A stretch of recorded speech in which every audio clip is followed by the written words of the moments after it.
नमस्कार दोस्तों, मैं सुमित मिश्रा स्वागत करता हूं एक बार फिर से आप सभी का एमजेटी एजुकेशन में। दोस्तों आज है 5 जुलाई। आज की इस वीडियो में हम लोग बात करेंगे 5 जुलाई 2021 के करंट अफेयर के सभी इंपॉर्टेंट क्वेश्चंस के बारे में। पूरी वीडियो ध्यान से देखिएगा, पूरी वीडियो बहुत ही अच्छे से डिटेल में समझाई गई है। अगर वीडियो पसंद आए तो वीडियो को लाइक और शेयर जरूर कर देना। अगर चैनल को सब्सक्राइब नहीं किए हो, चैनल को सब्सक्राइब कर लो, बेल आइकन को प्रेस कर लो, जिससे आने वाली सभी वीडियोज का नोटिफिकेशन अब तक पहुंचता रहे। इस वीडियो की पीडीएफ फाइल डिटेल्स के साथ आपको मिल जाएगी हमारे एप्लीकेशन एमजेटी ऐप पर। गूगल प्ले स्टोर पर जाइए और एमजेटी ऐप डाउनलोड कीजिए। वहीं पर आपको डिटेल एक्सप्लेनेशन के साथ क्विज भी मिल जाएगी। डेली क्विज जरूर सॉल्व किया कीजिए। चलिए बात करते हैं लास्ट डे के क्वेश्चंस की। लास्ट डे का हमारा पहला क्वेश्चन था आपसे, सुशील कुमार ने किस ओलंपिक में सिल्वर मेडल जीता था? दोस्तों इन्होंने 2012 में सिल्वर मेडल जीता था। ठीक है, 2012 के ओलंपिक में, लंदन ओलंपिक में। 2008 के ओलंपिक में इन्होंने ब्रॉन्ज मेडल जीता था। ठीक है, UNWTO का मुख्यालय कहाँ पर स्थित है? इसका मुख्यालय है मैड्रिड में, स्पेन में। देखिए मैंने आपको बताया था कि इसमें बहुत बच्चे गलती करेंगे। UNWTO यानी यूनाइटेड नेशन का वर्ल्ड टूरिज्म ऑर्गेनाइजेशन है ये, तो इसका हेडक्वार्टर मैड्रिड स्पेन में है। और जो एक होता है WTO यानी वर्ल्ड ट्रेड ऑर्गेनाइजेशन, इसका हेडक्वार्टर जिनेवा में है। ठीक है, दोनों अलग है। UN लग जाए तो समझिएगा टूरिज्म वाला है। अगला था, स्वामी विवेकानंद इंटरनेशनल एयरपोर्ट कहाँ पर है? तो ये नया रायपुर छत्तीसगढ़ में है। लखनऊ शहर जो है वो गोमती नदी के किनारे बसा हुआ शहर है। इन सभी क्वेश्चंस के बारे में कई स्टूडेंट ने बहुत ही अच्छे से डिटेल्स के साथ आंसर किया था। आप सभी लोग ऐसे ही डिटेल्स के साथ आंसर जरूर किया करो। चलिए बात करते हैं आज के दिन के पहले क्वेश्चन की। पहला क्वेश्चन है, हाल ही में अमेरिकी स्वतंत्रता दिवस कब मनाया गया? तो दोस्तों अभी हाल ही में अमेरिकी स्वतंत्रता दिवस मनाया गया 4 जुलाई को। 4 जुलाई को अमेरिका का, संयुक्त राज्य अमेरिका का, यूनाइटेड स्टेट्स ऑफ अमेरिका का स्वतंत्रता दिवस मनाया जाता है। 4 जुलाई 1776 को ये देश स्वतंत्र हुआ था, अमेरिका जो है। ठीक है, हाँ, इस पर भी ब्रिटेन का शासन रहा था। अब देखिए ब्रिटिश शासन इस पर भी था, भारत पर भी था, और भी बहुत सारे दुनिया भर के तमाम देशों पर था। तो यूएसए आज़ाद हुआ था 1776 में, और आज बन गया है दुनिया की सबसे बड़ी इकोनॉमी। 4 जुलाई को वो आज़ाद हुआ था, तो 4 जुलाई को ही ये मनाया जाता है। इस बार 245वें स्वतंत्रता दिवस की वर्षगांठ मनाई गई है अमेरिका में। क्लियर? अमेरिका के बारे में थोड़ा सा जानिए। अमेरिका दोस्तों दुनिया की सबसे बड़ी अर्थव्यवस्था है, सबसे बड़ी इकोनॉमी है, सबसे शक्तिशाली देश भी है ये। यहाँ के प्रेसिडेंट जो बाइडेन हैं, अभी हाल ही में चुनाव जीते हैं, ये बने हैं 46वें प्रेसिडेंट। ये किस पार्टी से हैं? ये डेमोक्रेट पार्टी से हैं। किस पार्टी से? डेमोक्रेट पार्टी से। रिपब्लिकन पार्टी से कौन थे? डोनाल्ड ट्रंप, जो कि 45वें प्रेसिडेंट थे इनसे पहले। ठीक है, उनको इन्होंने हरा दिया है। डेमोक्रेट पार्टी से ही बराक ओबामा थे, जो कि 44वें प्रेसिडेंट थे, यानी डोनाल्ड ट्रंप से पहले थे। क्लियर? जब वो राष्ट्रपति थे तब जो बाइडेन उपराष्ट्रपति हुआ करते थे। फिलहाल अभी उपराष्ट्रपति हैं कमला हैरिस, जो कि भारतीय मूल की हैं। और अभी जो बाइडेन और कमला हैरिस, इन दोनों को दोस्तों टाइम मैगजीन ने कवर किया था अपने फ्रंट पेज पर। अमेरिका के सेक्रेटरी ऑफ डिफेंस है दोस्तों करंट टाइम पर लॉयड अस्टिन। कौन है? Lloyd Austin. ये रक्षा सचिव हैं, सेक्रेटरी ऑफ डिफेंस है। जैसे हमारे रक्षा मंत्री होते हैं, ऐसे ही वहाँ पर रक्षा सचिव होते हैं।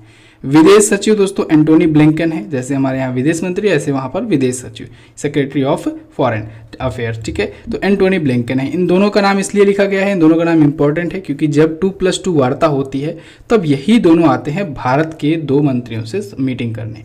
भारत के रक्षा मंत्री और विदेश मंत्री रहते हैं, और अमेरिका के रक्षा सचिव और विदेश सचिव रहते हैं। तो रक्षा सचिव और विदेश सचिव का नाम आपको याद रखना है।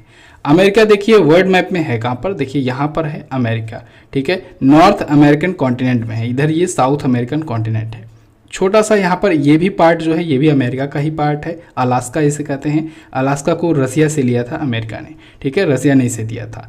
ये जो बीच में कंट्री यहाँ पर दिख रही है, ये कनाडा है। अमेरिका की कैपिटल होती है वाशिंगटन डीसी। वाशिंगटन डीसी में ही है दोस्तों IMF का हेडक्वार्टर, इंटरनेशनल मॉनेटरी फंड का हेडक्वार्टर। वाशिंगटन डीसी में ही है वर्ल्ड बैंक का हेडक्वार्टर। वाशिंगटन डीसी में ही है दोस्तों माइक्रोसॉफ्ट का हेडक्वार्टर। क्लियर? डॉलर जो है यहाँ की करेंसी है, और कांग्रेस यहाँ की संसद का नाम है। कांग्रेस में दोस्तों जैसे upper house lower house Bharat में होता है, ऐसे वहाँ पर भी होता है। अपर हाउस लोअर हाउस यानी उच्च सदन निम्न सदन। भारत में उच्च सदन निम्न सदन राज्यसभा और लोकसभा है। ठीक है, लोकसभा निम्न सदन है, राज्यसभा उच्च सदन है। ऐसे यहाँ पर अपर हाउस जो है उसका नाम है सेनेट, और लोअर हाउस जो है उसका नाम है हाउस ऑफ रिप्रेजेंटेटिव। क्लियर? अब ये इंपॉर्टेंट डे से रिलेटेड क्वेश्चन है, तो हम लोग महत्वपूर्ण दिवस जो अभी तक आए हैं जुलाई महीने में, इनका कर लेते हैं रिवीजन। 1 जुलाई आया था दोस्तों, 1 जुलाई को जीएसटी दिवस मनाया गया। 1 जुलाई को 4 इंपॉर्टेंट डे मनाए गए हैं। एक तो जीएसटी दिवस मनाया गया, एक और मनाया गया एसबीआई का स्थापना दिवस, एक और मनाया गया नेशनल डॉक्टर्स डे, और एक और दिवस मनाया गया है नेशनल पोस्टल वर्कर्स डे। ठीक है, तो ये 4 इंपॉर्टेंट डे 1 जुलाई से आपको याद रखना है। और अभी 3 जुलाई को एक और दिवस मनाया गया, अंतर्राष्ट्रीय सहकारिता दिवस यानी इंटरनेशनल कोऑपरेटिव डे। हालांकि इंटरनेशनल कोऑपरेटिव डे ये जुलाई मंथ के फर्स्ट सैटरडे को मनाया जाता है। चलिए अगला क्वेश्चन देखते हैं। अगला क्वेश्चन है, हाल ही में किसने इनोवेशन एम्बेसडर प्रोग्राम शुरू करने की घोषणा की है? तो अभी हाल ही में सीबीएसई ने, central board of secondary education ने दोस्तों इनोवेशन एम्बेसडर प्रोग्राम शुरू करने की घोषणा की है। सीबीएसई, इसके लिए ये शिक्षा मंत्रालय का एक इनोवेशन सेल है उसका, और साथ ही साथ एआईसीटीई इसका सहयोग लेगा। ठीक है, इनकी हेल्प से ये शुरू करेगा। सीबीएसई के जो टीचर्स हैं उनके लिए ये प्रोग्राम शुरू किया जा रहा है, उनको ट्रेन करने के लिए। ठीक है, उनको इनोवेटिव तरीके से ट्रेन करने के लिए शुरू किया गया है।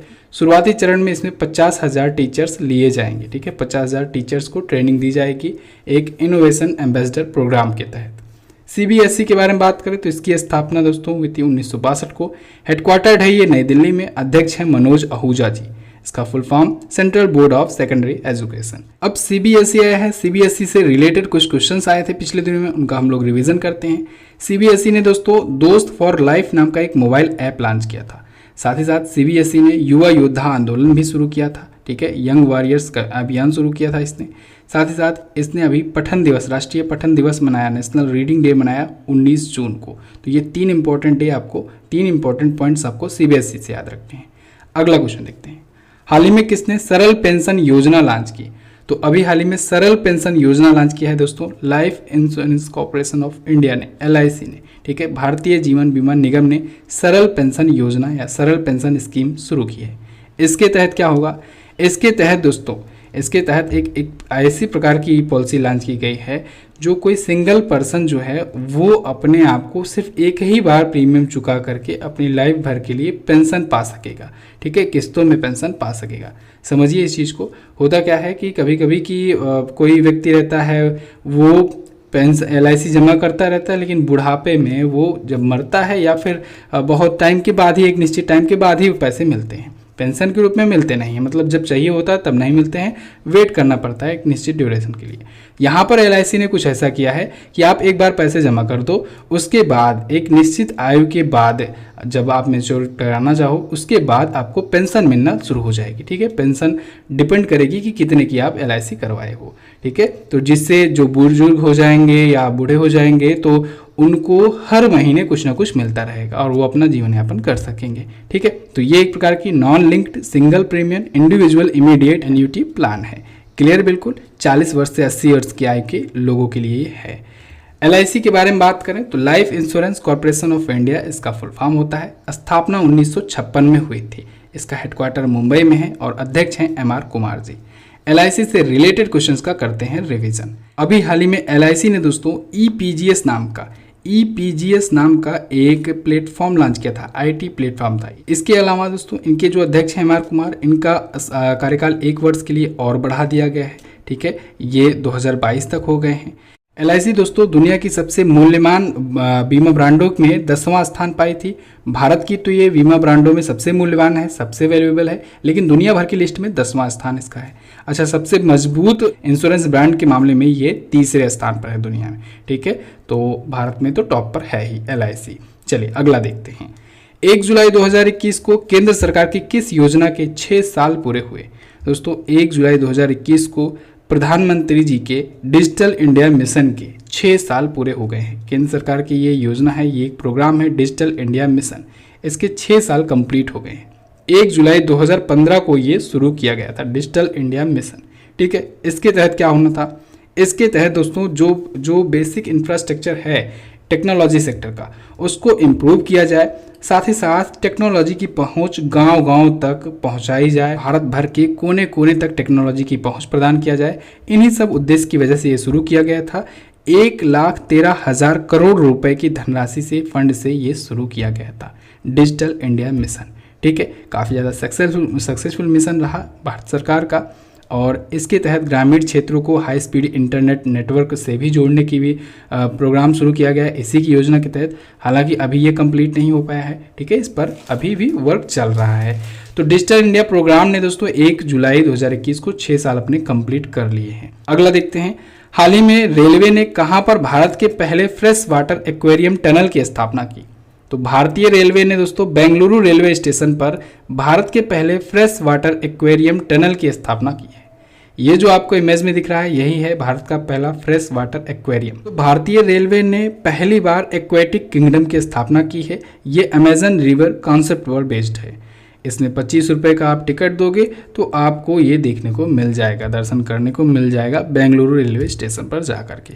क्लियर? चलिए अगला देखते हैं। अच्छा, भारतीय रेलवे आया है, चलिए इसके बारे में आज रिवाइज कर लेते हैं, बहुत दिन हो गए हैं। देखिए, भारत में पहली बार रेलवे की शुरुआत हुई थी 16 अप्रैल को। 16 अप्रैल 1853 को भारत में पहली बार ट्रेन चलाई गई। लॉर्ड डलहौजी का शासनकाल हुआ करता था। बॉम्बे से ठाणे के बीच में 34 किलोमीटर की दूरी पर चलाई गई। नाम था ट्रेन का ब्लैक ब्यूटी। जब ये चलाई गई 1853 में दोस्तों, तब ये तो पहले ही ट्रेन थी तो, लेकिन तब कोयले से चला करती थी, ठीक है। बाद में इलेक्ट्रिक ट्रेन चली 1925 को। पहली बार इलेक्ट्रिक ट्रेन की शुरुआत कब से हुई? 1925 से। अच्छा, ये 16 अप्रैल 1853 याद हो गया। इसके बाद दोस्तों 1890 याद रखिएगा। 1890 में रेलवे एक्ट लाया गया था। क्या लाया गया था? Railway act. इसके बाद 1905 याद रखिएगा, जब लॉर्ड कर्जन का शासनकाल था। 1905 में ही तो बंगाल का विभाजन भी हुआ था। 1905 में ही दोस्तों भारतीय रेलवे बोर्ड की स्थापना हुई। किसकी? भारतीय रेलवे बोर्ड की स्थापना हुई। 1925 के बारे में मैंने आपको बता ही दिया, इलेक्ट्रिक ट्रेनों की शुरुआत हुई थी। इसके बाद बात करें तो 17 रेलवे जोन थे, लेकिन अभी 18वां रेलवे जोन बन गया, ठीक है। 18वां रेलवे जोन कौन बना? ये बना है दोस्तों विशाखापत्तनम में हेडक्वार्टर्ड है दक्षिण तटीय railway zone, south coastal railway zone. 17वां रेलवे जोन दोस्तों ये घोषित किया गया है कोलकाता मेट्रो को। कोलकाता मेट्रो को 17वां रेलवे जोन घोषित किया गया है। अच्छा, मेट्रो रेलवे आया है, इसकी भी शुरुआत यहीं रेलवे से कनेक्ट करते हैं। देखिए, मेट्रो रेलवे की शुरुआत 1984 से हुई, ठीक है। 1984 में पहली मेट्रो रेलवे सेवा कोलकाता में शुरू हुई। 2002 को दिल्ली मेट्रो की शुरुआत हुई। दिल्ली मेट्रो दोस्तों पहली मेट्रो बन गई जो ड्राइवरलेस मेट्रो चलती है, ठीक है। ड्राइवरलेस मेट्रो का भी उद्घाटन अभी हाल ही में नरेंद्र मोदी जी ने किया था। दिल्ली मेट्रो बनी है। इसके अलावा अंडर वाटर मेट्रो की बात करें तो कोलकाता में चलाई जाएगी। कोलकाता मेट्रो के द्वारा अंडर वाटर मेट्रो अभी उस पर काम चल रहा है, हुगली नदी में होगा। तो इतना आप लोग रेलवे के बारे में जानिए। अच्छा, आप लोग 2018 को याद रखिएगा, भारत की पहली semi high speed train Vande Bharat express, इसका भी नाम याद रखेंगे। बुलेट ट्रेन पर काम चल रहा है, गुजरात अहमदाबाद से मुंबई को जोड़ेगी। अगला देखते हैं, महिला क्रिकेट में तीनों प्रारूपों में सबसे ज़्यादा अंतर्राष्ट्रीय रन बनाने वाली खिलाड़ी कौन बनी? तो वो बनी है मिताली राज। मिताली राज दोस्तों इंडियन विमेन क्रिकेट टीम की एक कैप्टन है, टेस्ट और ओडीआई के, और इन्होंने इंटरनेशनल मैचों में तीनों फॉर्मेट में, यानी टेस्ट, ओडीआई और टी20 तीनों फॉर्मेट को मिलाकर ओवरऑल सबसे ज़्यादा अंतर्राष्ट्रीय रन बनाने वाली ये महिला क्रिकेटर बन गई हैं दुनिया की। इन्होंने चार्लोट एडवर्ड का रिकॉर्ड तोड़ा हुआ है, ठीक है। चार्लोट एडवर्ड ने दोस्तों अभी तक टोटल बनाए थे 10,273 रन, लेकिन इन्होंने 10,337 रन बना करके इनका रिकॉर्ड तोड़ दिया है। टेस्ट में मिताली राज ने 669 रन बनाए हैं। ओडीआई मैचों में 7,304 रन बनाए हैं। टी20 से ये संन्यास ले चुकी हैं, लेकिन 2,364 रन इन्होंने बनाए हुए थे। मिताली राज दोस्तों सबसे ज़्यादा समय तक ये क्रिकेट खेलने वाली भी एक महिला क्रिकेटर हैं, और इसके अलावा दोस्तों ये भारत की पहली महिला क्रिकेटर हैं और इकलौती महिला क्रिकेटर हैं जिन्होंने 10,000 रन कंप्लीट किए हुए हैं, ठीक है। 20 साल से ज़्यादा का क्रिकेट कैरियर भी इनका रहा है, इकलौती महिला क्रिकेटर, ठीक है। तो इन्होंने फिलहाल टी20 से संन्यास ले लिया है। अभी हाल ही में इन्होंने चार्लोट एडवर्ड का रिकॉर्ड तोड़ दिया। सेकंड पर चार्लोट एडवर्ड है इंग्लैंड की, थर्ड पर है सूजी बेट्स न्यूजीलैंड की, जो कि बहुत पीछे है अभी 7,849 रन के पास। क्लियर? चलिए, अच्छा क्रिकेट आया है विमेंस क्रिकेट टीम, इसके बारे में भी कुछ रिवीजन कर लो आप। शेफाली वर्मा का नाम तो आपने सुना ही होगा अभी हाल फिलहाल में। शेफाली वर्मा दोस्तों ये ओपनर हैं इंडियन विमेन क्रिकेट टीम की, और अभी हाल ही में टेस्ट में 100 रन कंप्लीट करने वाली ये पहली और इकलौती महिला क्रिकेटर बनी है भारत की। इसके अलावा शेफाली वर्मा ने दोस्तों सबसे कम उम्र में डेब्यू करने का भी रिकॉर्ड बनाया है। सबसे कम उम्र में डेब्यू की हैं तीनों फॉर्मेट में, ठीक है। और दुनिया की ये 5वीं बनी है और भारत की ये पहली महिला क्रिकेटर बनी है। महिला क्रिकेटर नहीं, ये ओवरऑल क्रिकेटर बनी है, भारत की सबसे कम उम्र की क्रिकेट में डेब्यू करने वाली। क्लियर? अगला देखते हैं, हाल ही में किसे टोक्यो पैरालंपिक खेलों के लिए भारत का ध्वजवाहक चुना गया? देखिए यहाँ पर टोक्यो पैरालंपिक की बात हो रही है। टोक्यो पैरालंपिक टोक्यो ओलंपिक के जस्ट बाद होगा, ठीक है। जो भी ओलंपिक होता है उसके ओलंपिक की जस्ट बाद पैरालंपिक खेले जाते हैं, जो कि विकलांगों के लिए या कहें दिव्यांगों के लिए होते हैं आयोजित। इसमें भारत का ध्वजवाहक चुना गया है मरियप्पन थंगावेलु को। किसे? मरियप्पन थंगावेलु को। ये दोस्तों भारत के पैरा हाई जंपर हैं और पिछली बार के गोल्ड मेडलिस्ट हैं, यानी कि रियो ओलंपिक जो हुआ था 2016 में, उसमें इन्होंने गोल्ड जीता था। तो इस बार ये अपने मेडल को डिफेंड करेंगे, ठीक है। तो ये तमिलनाडु के सलेम जिले के रहने वाले हैं मरियप्पन थंगावेलु, भारत के पैरा हाई जंपर हैं। इनको दोस्तों अभी पिछली साल राजीव गांधी खेल रत्न का पुरस्कार मिला था, जो कि खेल के क्षेत्र का भारत का सर्वोच्च सम्मान होता है। पिछली साल इनको मिला था मरियप्पन थंगावेलु को। पैरालंपिक कब से कब तक होगा? तो ये होगा 24 अगस्त से 5 सितंबर तक, ठीक है। और ओलंपिक खेल कब होगा? टोक्यो ओलंपिक मेन वाला जो होगा। तो टोक्यो का समर ओलंपिक दोस्तों ये 23 जुलाई से शुरू हो रहा है और चलेगा 8 अगस्त तक, ठीक है। ये होगा टोक्यो का इस बार का समर ओलंपिक। संस्करण कौन सा होगा? 32वां। देखिए मैंने आपको ऐसे याद कराया था, 23 जुलाई से 23 को जस्ट उल्टा कर दीजिएगा 32, ठीक है। तो 32वां संस्करण होगा इस बार, ठीक है। अगला वाला कहाँ पर होगा? पेरिस में होगा, 23वां संस्करण 2024 में। इतना क्लियर है। और ये रहा दोस्तों हमारे 4 साल के करंट अफेयर के एक्सपीरियंस से तैयार किया गया आपके लिए ये ई बुक। अगर आप किसी भी एग्जाम की प्रिपरेशन कर रहे हो, एग्जाम आने वाला है, तो इस 6 महीनों की ई बुक को आप ले सकते हो। MZT10 कोड यूज कीजिएगा, 17% का डिस्काउंट मिल जाएगा। MZT ऐप पर अवेलेबल है, हिंदी और इंग्लिश दोनों स्टूडेंट के लिए है, तो आप कोई सी भी ई बुक ले सकते हो। चलिए बात करते हैं अगले क्वेश्चन की। निम्न में से किस भारतीय मूल के अमेरिकी को ग्रेट इमिग्रेंट ऑफ 2021 से सम्मानित किया गया? तो अभी हाल ही में कमलेश लुल्ला को और गीता गोपीनाथ जी को, इन दोनों को दोस्तों अमेरिका की ग्रेट इमिग्रेंट ऑफ 2021 सम्मान से सम्मानित किया गया है। ये दोनों दोस्तों भारतीय मूल के हैं और अमेरिका में काम करते हैं, ठीक है। तो इनको अभी हाल ही में कार्नेगी कॉर्पोरेशन ऑफ नेटवर्क्स के द्वारा ये सम्मानित किया गया है, जिसके द्वारा प्रत्येक वर्ष सम्मानित किया जाता है। कार्नेगी कॉर्पोरेशन ऑफ नेटवर्क ने इस बार 30 मूल देशों के प्रतिनिधित्व करने वाले 34 अप्रवासियों को सम्मानित किया है, जिनमें से 2 भारतीय ये भी हैं, ठीक है। 2 भारतीय मूल के, गीता गोपीनाथ और कमलेश लुल्ला। इन दोनों को दोस्तों 4 जुलाई को सम्मानित किया गया, यानी अमेरिकी स्वतंत्रता दिवस के अवसर पर।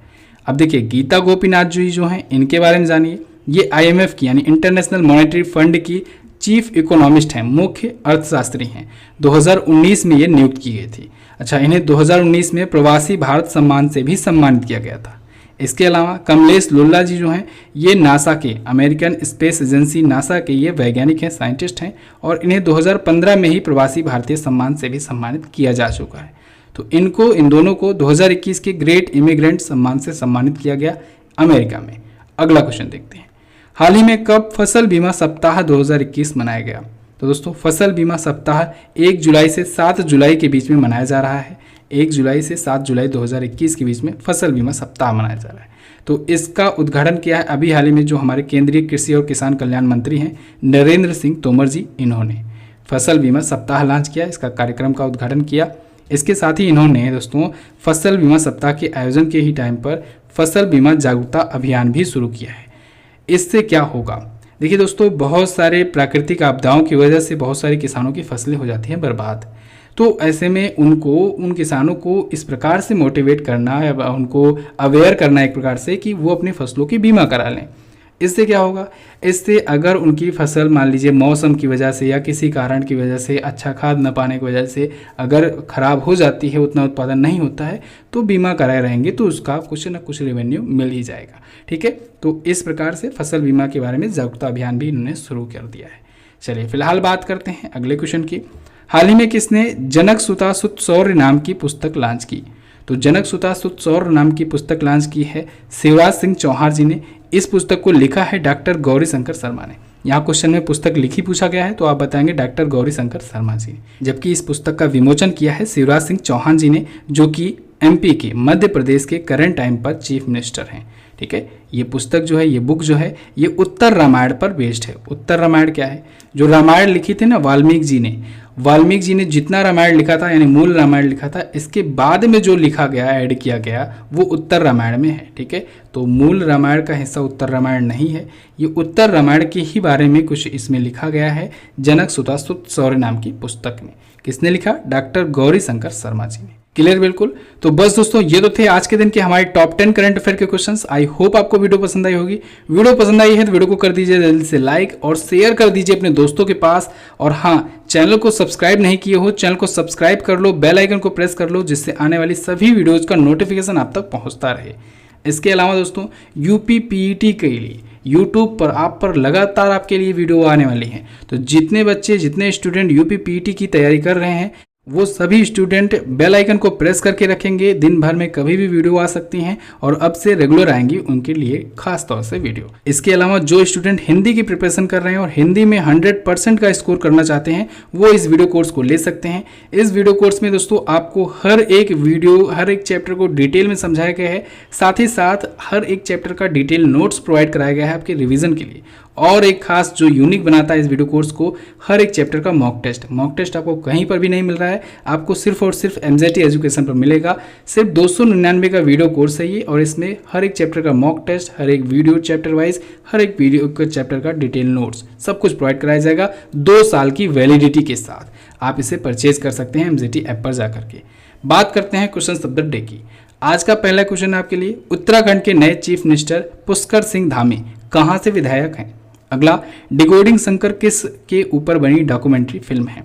अगला, 51वें दादा साहब फाल्के पुरस्कार से किसे सम्मानित किया जाएगा? भारत में ग्रैंड ट्रंक रोड का निर्माण किसने कराया था पहली बार? तो इन सभी क्वेश्चंस के बारे में आपको जो पता हो डिटेल में जरूर आंसर करना। वीडियो देख लिए हो, जाओ जल्दी से इसकी क्विज सॉल्व कर लो। क्विज मिल जाएगी आपको एमजेटी ऐप पर।